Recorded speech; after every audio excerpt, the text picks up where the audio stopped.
And I'll get rid of this other screen. Okay, welcome everybody. Hi. Sandy, Huawei, Willie, Kathy, Julius. Okay, good. There's some more coming in, I know. You might see down in, let's see, on this side right here of my screen, there it is. Hogen. My real name is Bruce. Everybody knows me as Bruce. I'm the guy that is a lot of times behind the scenes trying to get the computers to work and things like that. But I have the great privilege tonight of leading the group, and I'll try to do my best. Just a little background very quickly. I spent most of my life up in the Pacific Northwest in Washington State. Been in Utah for about almost 20 years. Next March, it'll be 20 years. Can you believe that, Mark? I actually came to Utah on purpose to join the Kanzeon Zen Center here after having attended a few retreats starting, I think, about 1997 or 8. It would come down once or twice a year, and I decided to come down and do a year-long retreat and see if I really liked Zen. And so in March of 2003, I rented out my house in Seattle and sold my business and paid off my car and drove down to Salt Lake, and I stayed at the Zen Center there 7 years, it turned out. And I'm really glad I did. It was one of the greatest experiences of my life. And then I left after 7 years there, I left the Zen Center 2010 and got married, have a child who's now 9, my daughter.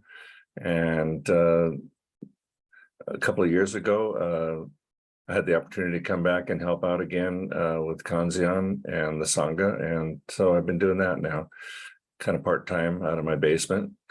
And it's been great. I kept my practice going. Of course, we all have ups and downs in our practice. We will meditate really hard for a while and then maybe lay off for a while and study for a while and, things like that. And I've had those ups and downs too, but I kept a thread going.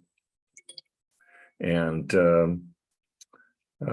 it's been very interesting. One of the most interesting things about it has been my time at the Zen Center when I was single, and we were all, a lot of us were monks there and residents and people from around the neighborhood. We had a huge Sangha there, and, dealing with everybody there in the midst of it all,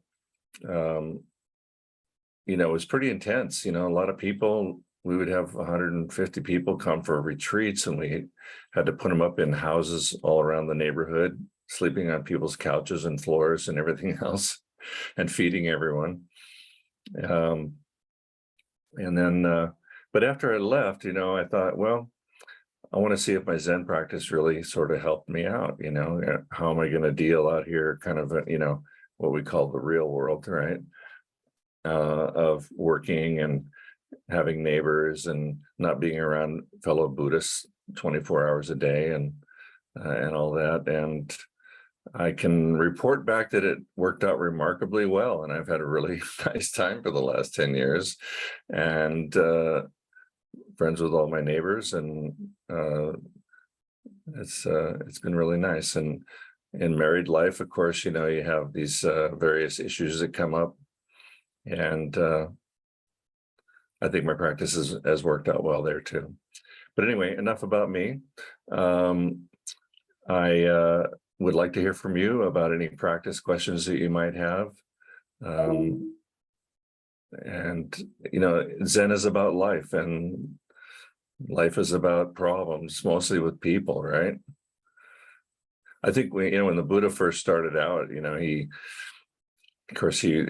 as the story goes, he was a prince and lived a sheltered, wealthy life, and in India 2,500 years ago, which was probably actually nicer in India then than it is now, maybe in some parts of it, but I'll speculate a little bit. But in any case, he was not allowed to leave the palace compound and snuck out one time. He was, I think, experiencing the kind of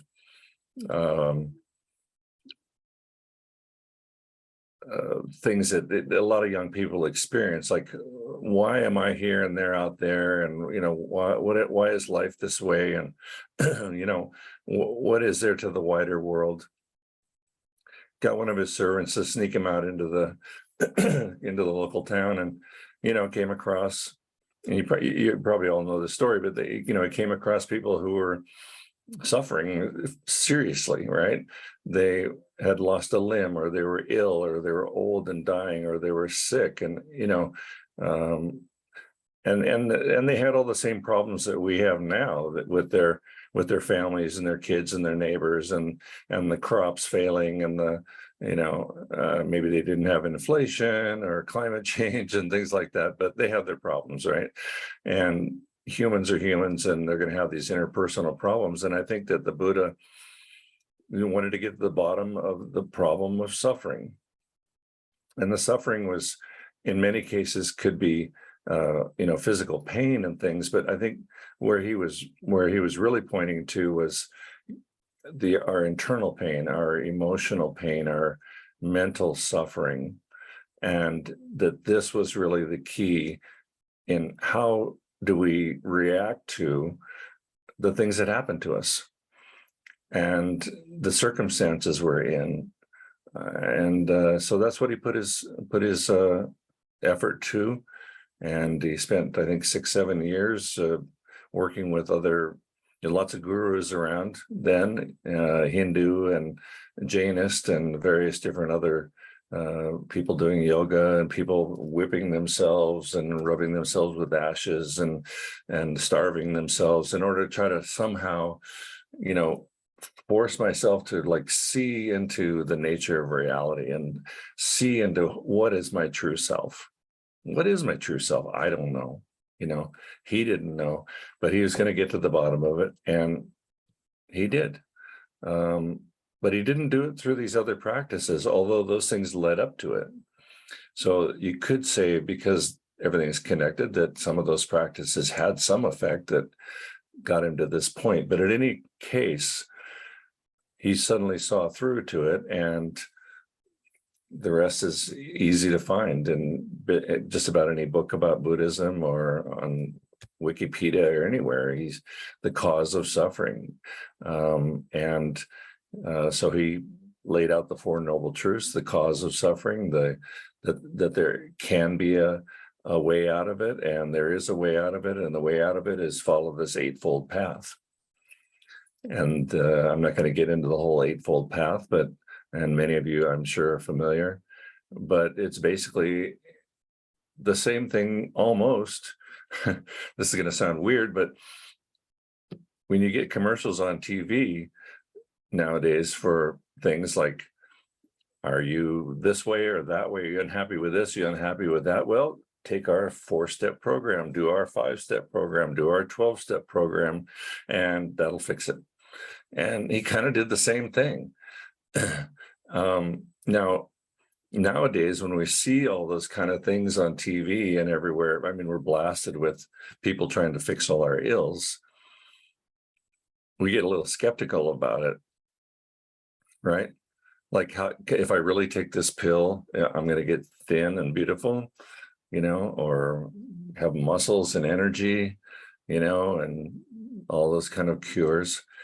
So it makes us a little skeptical. And I wonder sometimes, for people who are following the path we're following, are you skeptical about it? Do you believe that if you follow the Eightfold Path, that you will find a cure for suffering, for your own personal suffering?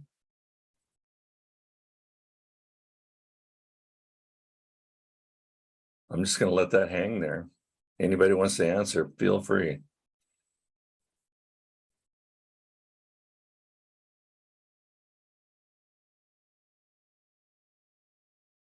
I can tell you I'm skeptical, if that helps loosen it up a little bit. I'm not here to Make a pitch. Meg, what do you got to say about that? Oh, you got to unmute.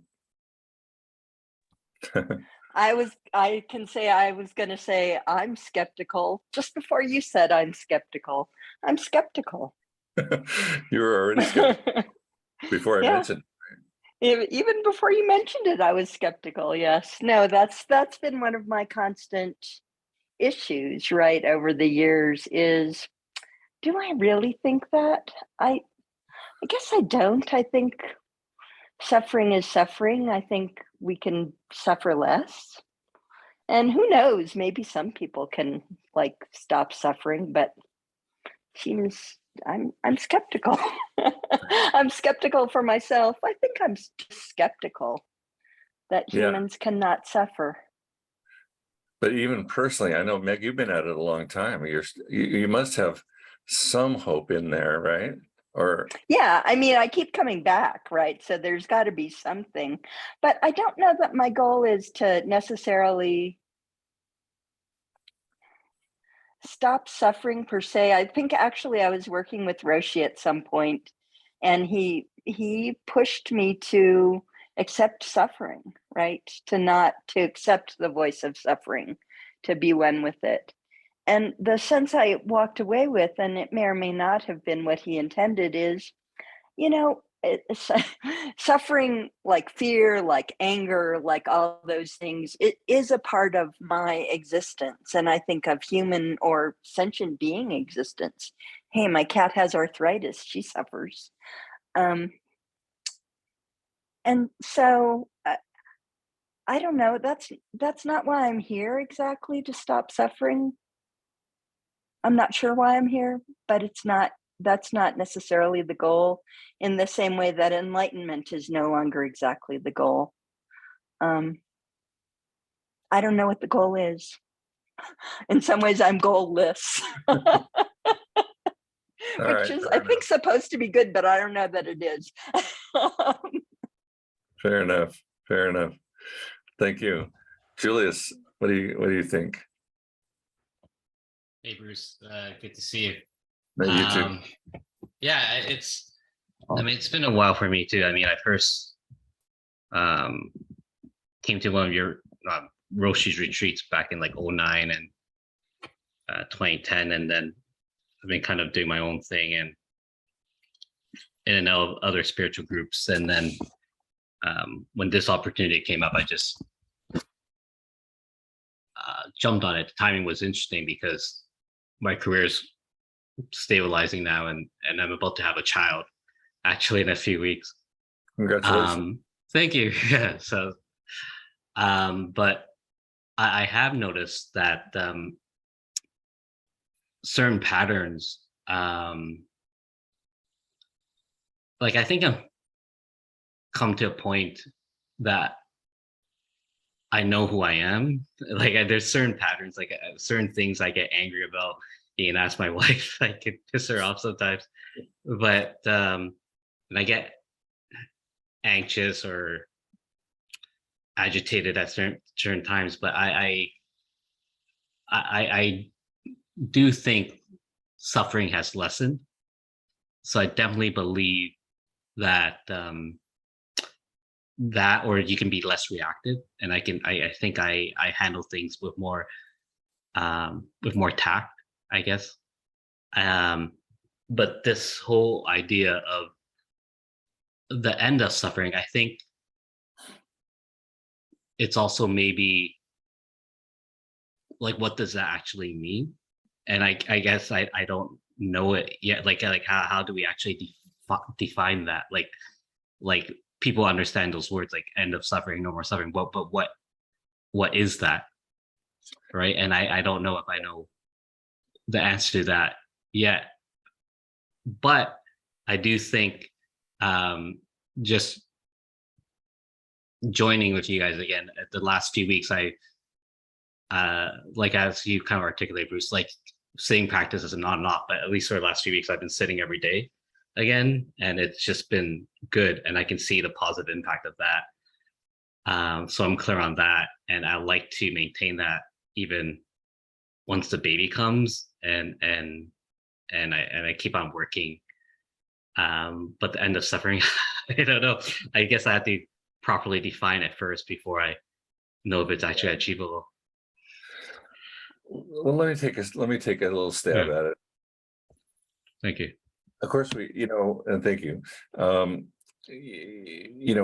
Pain and suffering, I kind of make a distinction there. Like pain is like hitting my thumb with a hammer, right? Or stubbing my toe or getting in a car wreck, that kind of thing. And it's external, but it can also make me react, right? Like you mentioned, Julius, you can react or you can overreact, right? And you can also, pain can be, emotional pain. Like if somebody you really like doesn't like you or, insults you or something like that, or you get your ego hurt. I mean, that's, to me, is pain. The suffering, I think, is what happens after that. This is my personal opinion. It's like after that lands, how am I dealing with it? How am I gonna find a way to resolve it, or am I going to carry it for a long time? We all, I know, have probably carried some grudges in our lives with people, for longer or shorter, for whatever reason. And those can be, or you can have some kind of a trauma happen to you, like people who've been in war, or even in a car accident, or had a loved one die or something like that. And we can carry that. And, how do we work with that? And, I don't know that I'm kind of with Meg in a way. I don't know that it's something that I just want to completely shut off out of my life. It's part of life, but like everything, we get carried away or go overboard with things. And so the complete cessation of suffering, I think, in one way we can say, yeah, because if you have an enlightenment experience and you are completely in the non-dual sort of space, you might say, there is no suffering there. The suffering occurs in the relative world where we have expectations, and our expectations aren't met for good or ill. So, but you can't live in that absolute world where there's nothing's right or wrong or up or down or anything like that. You can't really function there either, I don't think. So, and this is why I actually think Genpo Roshi's work with the the dual, the non-dual, and the apex, is so important, because, and maybe I'm getting a little off track here about suffering, but I don't think the goal for any of us is to kind of completely go to a place where nothing is life, right? But we can work on mitigating things and working on ways to to handle these things, and ways to let go of things, and maybe make it a little bit better. But I don't know. Sandy, what do you have to say? Yeah, I kind of learned Buddhism from different sources. Of course, I did the facilitator program too, the Big Mind program. For me, I start to look at suffering as, first of all, don't put any idea, don't look at it as a concept. It's something happened. And I also learned a very important line saying that there's always a gift behind every suffering. So it's more, to me, it's more like a coin. Yes, you're unfortunate to flip the side of suffering, but when you turn it, behind is a gift. And it is also because you have the full view of the two sides, then the enlightenment or the non-dual means to you. Otherwise, it's just whether you got enlightened, whether you got the nirvana, samadhi, it's just another experience. Doesn't mean much to you. And the suffering really lets you see the gift behind. And I also kind of felt that every time I suffer, I came out a little bit bigger, a little bit. Mhm. But Yeah. it doesn't go away because it's a ever ongoing process, and that's an infinite process for us Mhm. to really get into the ultimate enlightenment. That's my view. Yeah. I see it like I it's think, part I of the think, game. yeah, I think you're exactly right. I think there's a couple things I'd say. One is, you know, sort of, yeah, I don't know if I want to say the word technically, but, you know, according to the Buddha, all conceptual thinking, all the world of the relative is samsara. And so even though it might seem kind of pleasant, it's still suffering technically, right? Because we're caught up in concepts and caught up in all of that. Another thing though too is it's said, I believe in the Heart Sutra, Mark, you can correct me, but you know, where they say an encounter with the absolute is not yet enlightenment. And because you have to come back, you know, and go back and forth until they both start to inform each other and mellow and blend together until really you do get to this apex point. And this is what I think in our lineage in particular that I've experienced is what we're really shooting for. So first you kind of have to make the jump to the other side and be there and feel it and understand what the difference is there. Excuse me, I'll shut my phone off. Sorry about that. And then, you know, there's a sort of post-Kensho or post-Satori sort of practice and training that has to go on as well. So it's, but I think in Zen, you know, and especially I think in the popular kind of notion of it in the West is, you know, you just work your butt off and then all of a sudden you are enlightened.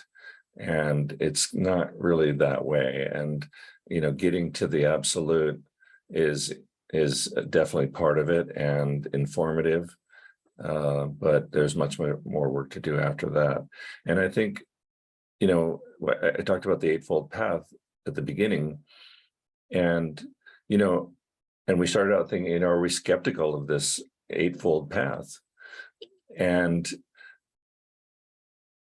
I think that I'm not actually skeptical of it. I think that actually, if you behave the way they suggest and work on the things that he suggests and come to the kind of state of being that path lays out, I think that I think it does get you there. I think though, for many Westerners, it looks intimidating. It looks like a lot of work. It looks like sometimes you read it and you don't even understand what they're talking about. That's partly because of the translations and the way people teach it and things like that. But, you know, what do we do? I mean, here we are. I mean, I'm 70 years old, right? Don't have a ton of time left. And how urgent is this for me? And can I afford to be skeptical, or should I just like really go after it? You know, what do you guys feel about those kind of things? I wonder if I can say some of that, Bruce, Go ahead, Sam. about these levels of skepticism, because I'm not so sure how to be skeptical of the Noble Eightfold Path from where I'm coming from. I haven't lived that monastic life that you have, you know. But I think that what comes up with the skeptic is like when we think about International Peace Day that happened.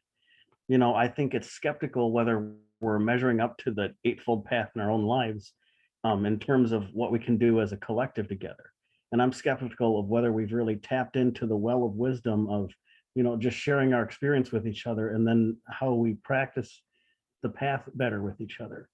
And that's what one of my interests is going to be in being in this program, is maybe, not so much facilitating as far as Sam doing this or that or whatever, but understanding this healthy skepticism that because we're here and we're showing up for this Sangha program this year, because we've made that commitment, I think it really means something for us collectively, sort of bearing witness to what the embodiment of it would really be.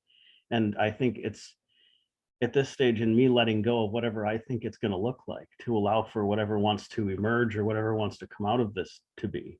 And so for me, it's emptying out of things that I didn't even know I was holding on to in this sitting practice. But because I'm committed to this higher level, the skepticism of it all allows for me to do a lot more, because I have much less experience than a lot of people here maybe. And hopefully maybe it will allow for you guys to be challenged more if I ask questions, or if I'm naive about the path or whatever, and it'll have you have deeper insights because I don't know, but it's processing this kind of doubt and skepticism differently for me, because I have a group of people here. I have you guys here, and we can think about maybe containing it in a certain way. So I don't know if this lands for anybody or how it is, but that's my authentic kind of where I'm coming from about it. And it's not something I want to shy away from. I have like a new confidence sitting here, and I appreciate that. Yeah, good. Well, a very, very important thing for all of us is Sangha. And just having the ability to do what we're doing tonight, I think, is very important. And not every word is super important, but it's the entire experience of us sharing, like you say, Sam. And some of us have different experiences than others. Some, have been at it longer. Some just can move faster. People are all different, but, Sangha like this is very important.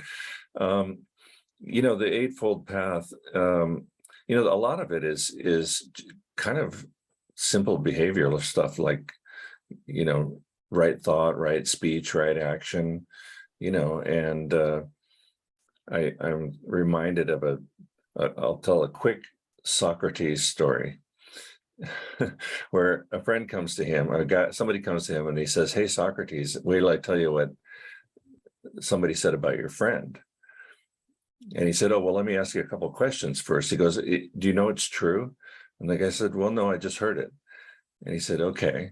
And he said, "Well, is it kind?"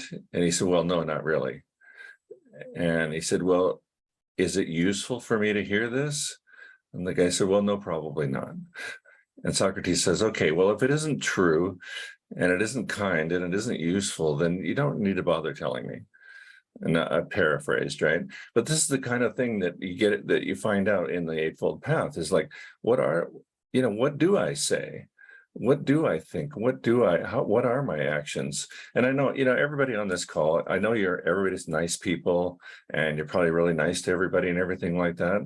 And so you don't need me to preach to you about gossiping or not, but there's much, much more in there. And I think it's worth studying a little bit, because I think one of the things that Buddha recognized was that these things aren't going to cause enlightenment or make it happen, but that these are helpful on the path. It's very, very helpful to straighten out these kind of things. It's very helpful, to move along. And I wouldn't say they're even necessarily practices, although, right meditation and right effort, right view, those kind of things. And of course, all through the Eightfold Path, it says, write this and write that and write the other thing, which is always up for debate. Like, well, what does right mean? And it bogs down into, is this some kind of 10 commandments or not? And, but it's particularly in the Mahayana, which is our tradition, interpretations, it goes much deeper than that. So I'd encourage you to, if you're going to study something, why not study the first thing the Buddha suggested and see how it works out. And maybe you don't have immediate suffering. Maybe you don't have, any of us have, some horrible trauma that we're trying to PTSD or something, but we're all subjected to a lot of what I call sort of a background radiation of suffering. Okay, that just of living in modern life. And is there a way to even kind of look at that again and say, gosh,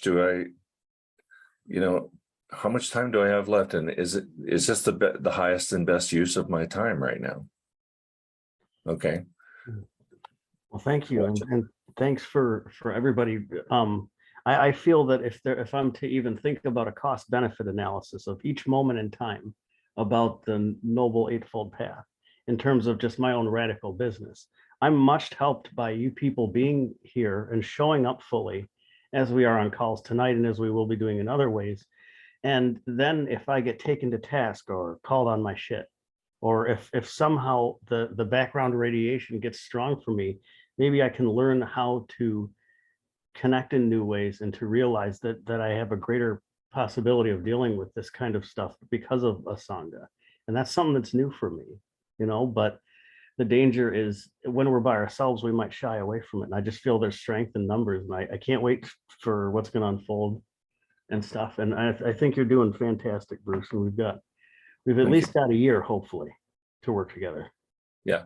Well, thank you, Sam. And yeah, we can all maybe support each other, and maybe sometimes there's a little peer pressure even, so whatever it takes, right? Anybody else have anything to offer about your particular, is there anywhere you're stuck on any of this stuff, or Well, I'll speak up, and I probably shouldn't speak up. I should just listen, because I'm very new to Zen, but I'm fascinated by it, and I really appreciate this group, and I'm planning on learning. We're talking about suffering, and my perspective on it has changed dramatically. I'm older too. I'm 82, so my horizon's probably pretty short. But anyway, I had the distinct privilege and honor to be the caregiver, the end-of-life caregiver to 3 different loved ones at 3 different times. And that changed my life dramatically. And what was suffering and drama for me before is not so much to me. It's just be helpful, be kind, do the best you can with everyone. And I think that's kind of a Zen-like philosophy, is it not? absolutely is, Willie. I am in a position of caregiver myself right now. And it's, maybe you could tell me a little bit about, did you have feelings, at the beginning of what were your feelings about it? Did you have resentment, or did you have? Well, the first time I was with my father. My father died in my front room in an apartment in Seattle, Washington, and I saw it as something I had to do. This is a number of years ago. Something I had to do, and so I just bucked up and did it. But I was not. I didn't have I did not have the compassionate attitude towards it that I now do, to say. And then a little later on, several years later, it was my father-in-law, and he and I became very close through my caring for him, and it was a healing experience for me. And then a few years later than that, my wife died of pancreatic cancer, and I spent a year and a half caring for her. And of course, that just tears your heart out. But she literally died in my arms, and she taught me a lot about dying. Anyway. Thank you, Willie. it's difficult. Yeah. But those experiences, I think, Sandy, I think, kind of talked about, you know, suffering can teach you something. And it sounds like it did. And you do have a much more open and compassionate feeling about things now. Sounds like. You have a whole different philosophy in life. I've spent most of my life selfish, not particularly nice person, and I was chasing this elusive happiness, but it was not successful. Successful at it. I might have made money, but I wasn't successful at being happy. And Yeah. I get happiness out of helping others. Yeah. And I think that's a great way, you know, to care for others. I mean, a lot of life can be really simple, you know, in that way.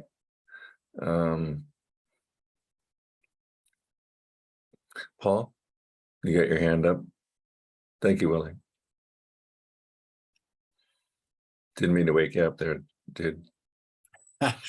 Yeah, listening to you two, I sort of went into my own experience of having to be a caregiver some time ago. And it went on for about 5 years, and I would not trade it.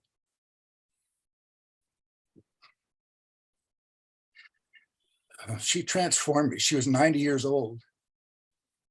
And she taught me how to be delighted with life, what's left, you know. She taught me a whole lot of things that I didn't know before. And I'm just so grateful for that privilege. And just listening to you guys talk about it, it's a good reminder, good reminder. When you talk about, am I skeptical of the Eightfold Path and where it's taking me? And my only response is, so far so good, you know. When I first came here, I got lucky when I first started, became a student of Zen about the same time you did. Three strange things happened right away within the first month. It was like somebody snuck into in the middle of the night and cleaned up my desk. And all of a sudden, all the files were in the right place and I could see everything. The trouble was that the ones I was hiding were also visible, but at least I had a way to deal with stuff. And the other strange thing, one other strange thing, is I began to exclusively listen to jazz, which I had hardly done at all, whatever that's worth. But the most interesting and sustaining thing that happened to me was I found myself surrounded with teachers, people I knew, things I knew, relatives, friends, acquaintances, birds, dogs, cats.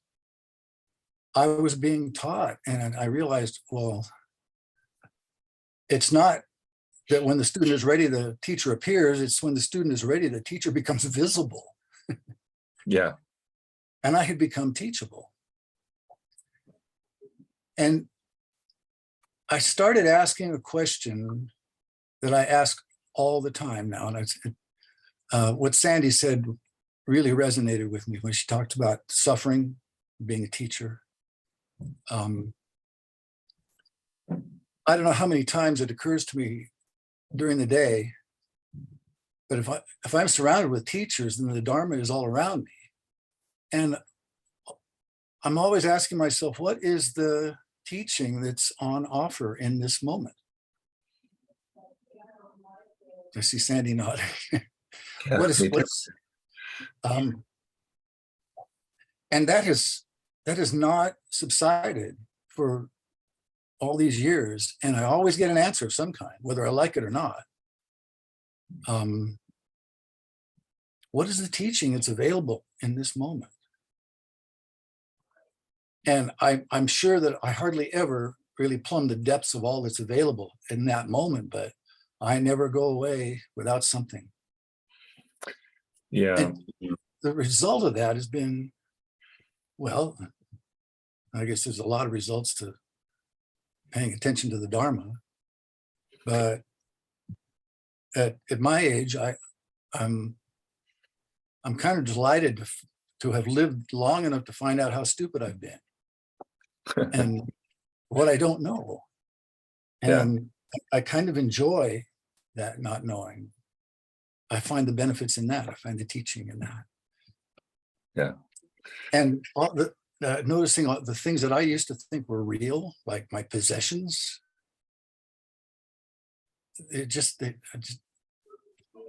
things have gotten simpler. Things have fallen away steadily as I ask that question, what's the teaching here? And sometimes they'll say, well, hell, I don't know.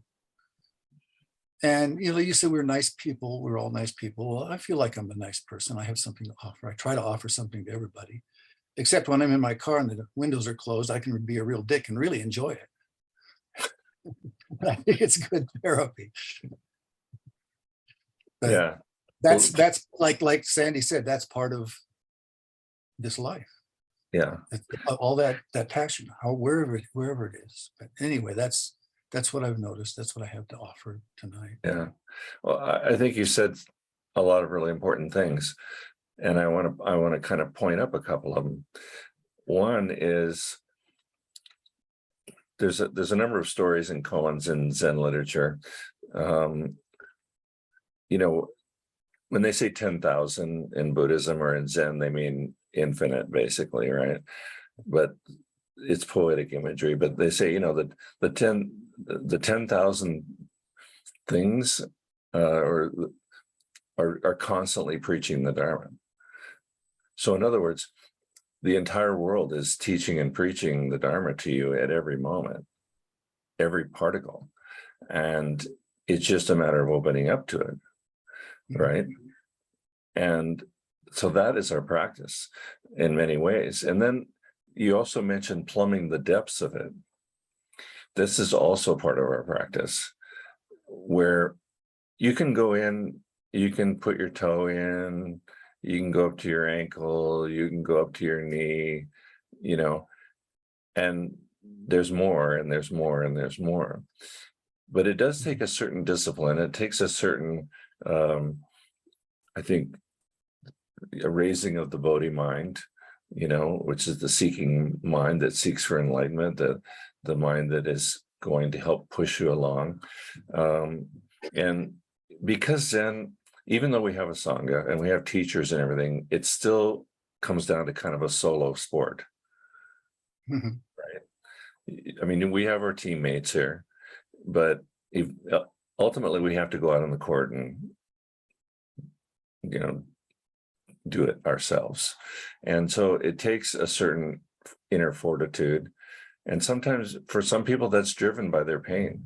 For some, it's driven by the desire to know what enlightenment is. Everyone has their own sort of motivations that way. But our practice is to do that, is to plumb the depths. And, that's what we're here to help everyone do. But so thank you, Paul, for offering that. Sandy, you want to go again?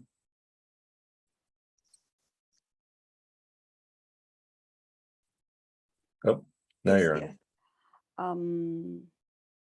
I think Sangha, the Buddha, the Dharma is one. So I think I actually really experience it. I can't do it on myself. I need the Sangha to do it. Yeah. So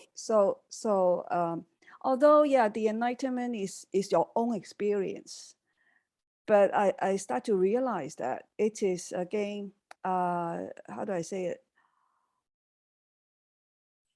I need other people's feedback like this, or the feedback from a suffering. Then only then I can understand what it really means. I can't do it alone. Like the other two gentlemen said, being a caregiver for dying loved ones give you the experience of really knowing yourself. So I don't think two things can be separated. Yeah. It's part of the whole thing. Yeah. Yeah, That's my Sangha is so important.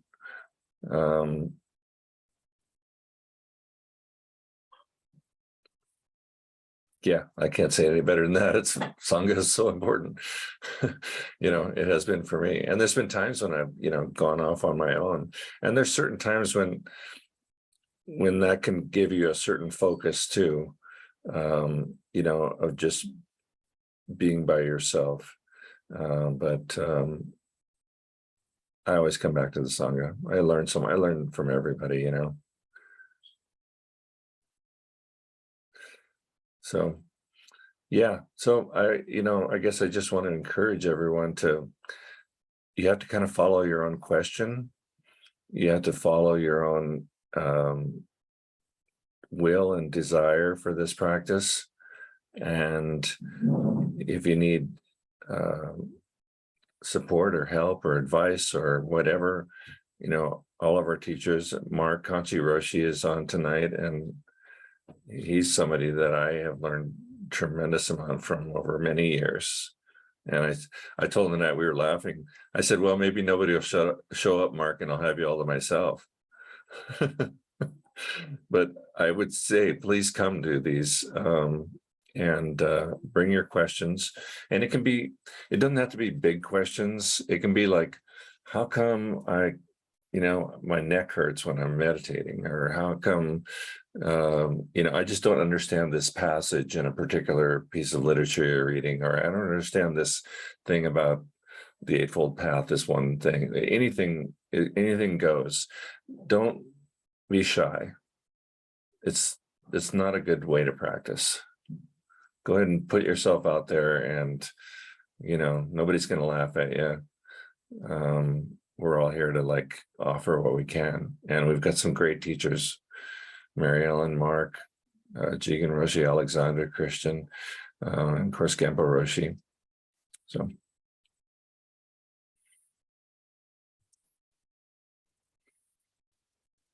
anybody else have something they want to say or ask?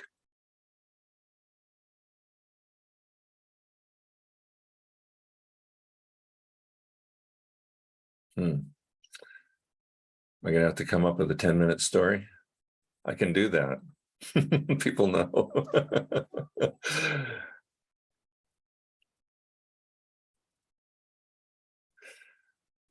Sandy? Yeah, actually, I'm very interested in what Paul just suggested, that are we open to the teaching at this moment? Talk a little bit more about this moment, because this is the only time available to everybody. Yeah. If we can talk more about what is happening at this moment. That's my suggestion. Yeah. I'm sorry to interrupt you. Roshi often talks about, the windows open and they close. And, that's true in everything. You just look around, And Mark, remember at the end of the night, Paul, you may remember this too, and Meg, at the end of the night in the Zen Center, after you've been sitting all day and doing your work and everything else, the last thing is they ring the bell, and before you leave the room, somebody stands up in a really kind of scary voice and says, "Life and death are of supreme importance. Time swiftly passes and opportunity is lost. Awaken, take heed, do not squander your life," like that. It's kind of creepy. And, and of course, then that's, you're done for the day. So you're going to go to bed with that, in your head. But, it's so true. It's like, you have to squeeze the juice out of every moment. And it's so easy. It's so easy for us in the West because we have so many things to occupy us and so many luxuries, and we have good food and TVs, and we have friends over, and we can do all these things. And I'm not saying that anybody needs to be an aesthetic or just totally drive like that, but really, take advantage of your time.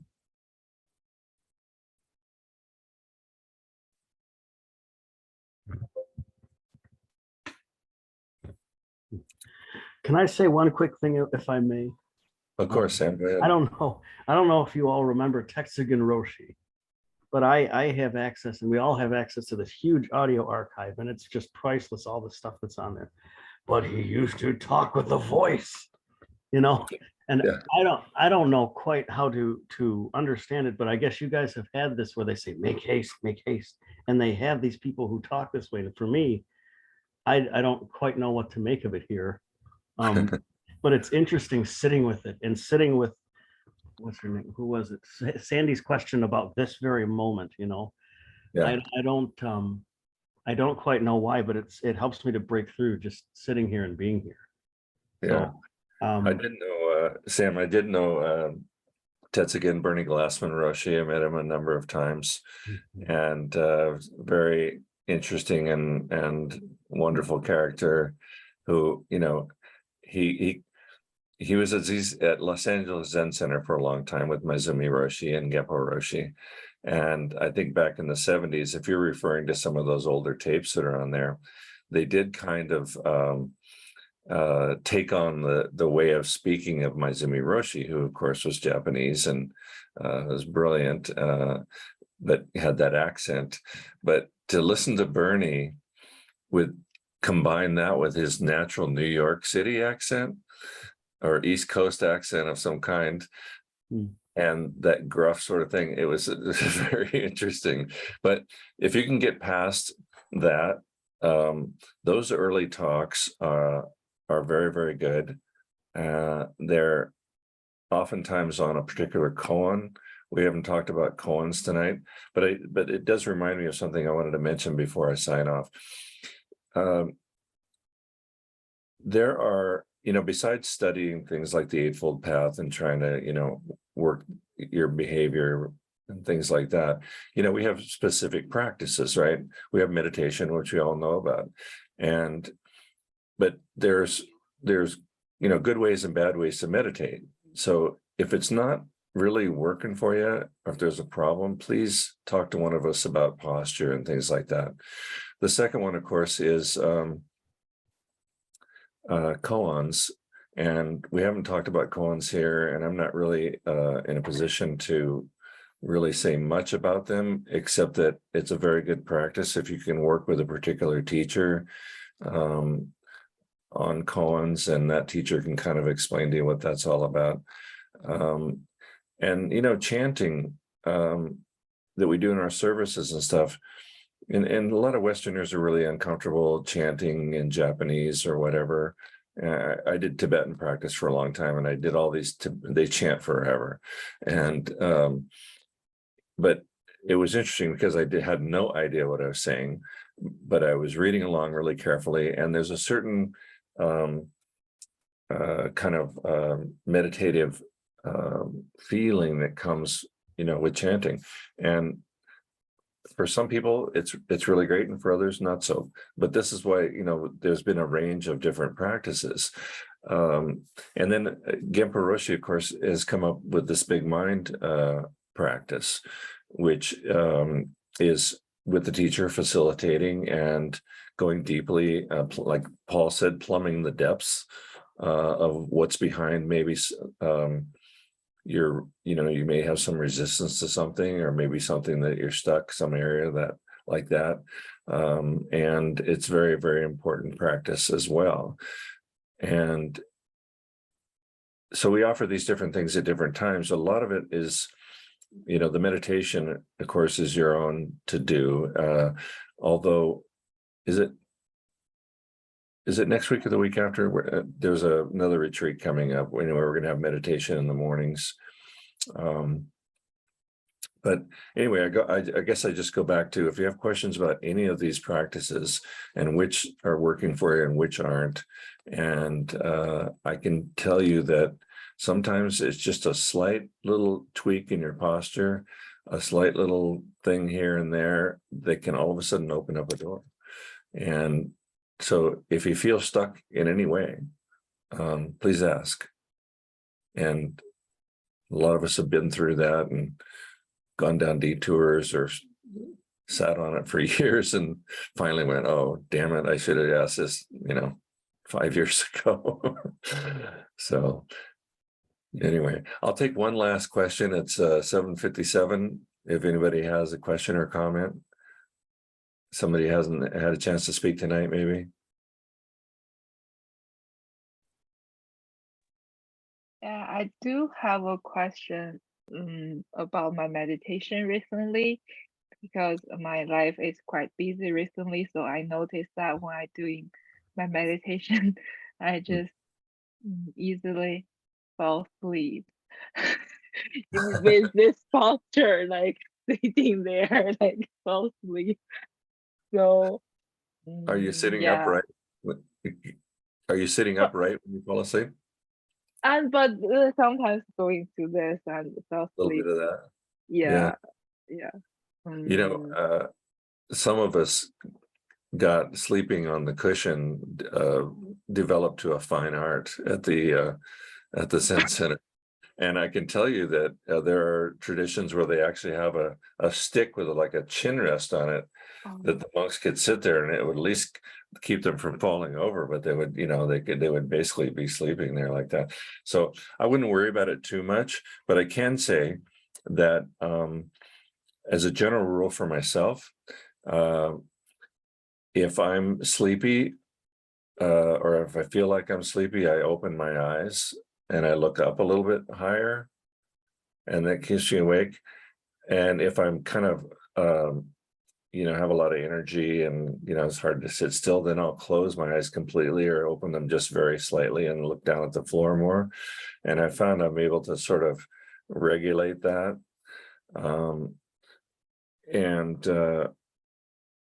You know, if you're busy and you're tired and you can't meditate, you know, because you're falling asleep, you maybe get a little more sleep at night, or change the time that you're meditating if you can. You know, experiment. It's not the end of the world, and everybody does it sometimes, and it actually in a way shows how relaxed you're getting, which is good, because the more we can relax into our meditation, the more we can sort of let things fall away. Okay. If you were like really worried about a meeting the next day and rehearsing something that you had to do in your head, you wouldn't fall asleep, but you also wouldn't be meditating. So you just kind of walk that line. Does that help?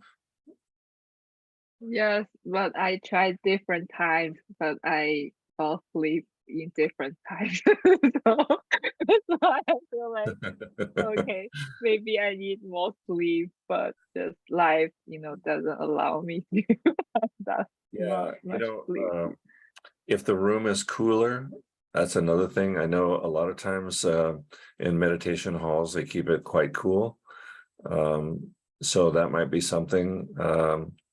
But I'm glad you're open and experimenting and trying things out, because you'll hit on it. There'll be a time when you'll go, oh, bang, you know, this is wow. I'm really sitting here very solidly like a mountain, and I'm awake and alert and you know, but not chasing thoughts, and takes a little practice. Good though. I'm so glad you're doing it. Okay. Anybody else? I'll go longer. I don't mind. All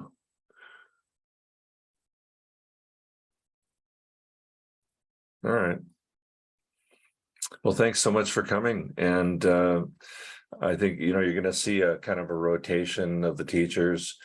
I'm not sure who's up next Tuesday and Wednesday. I think Alexandra Sensei, Mushin Sensei. Anyway, you'll get an email the day before on each of them, and come to as many as you can. And you're going to hear a lot of different styles and different things from different teachers. We all have our own. Roshi says your karma is your dharma, you know, so you're going to hear different things, which is good, I think. So anyway, good night, and thank you so much. Thank you, Bruce. What a pleasure. Thanks, Bruce. Thank you. Yep. Thanks, Bush. Thank you, Bruce. Bruce. Thank you. Bye. Thank you. All right. And Bruce, can you hear that?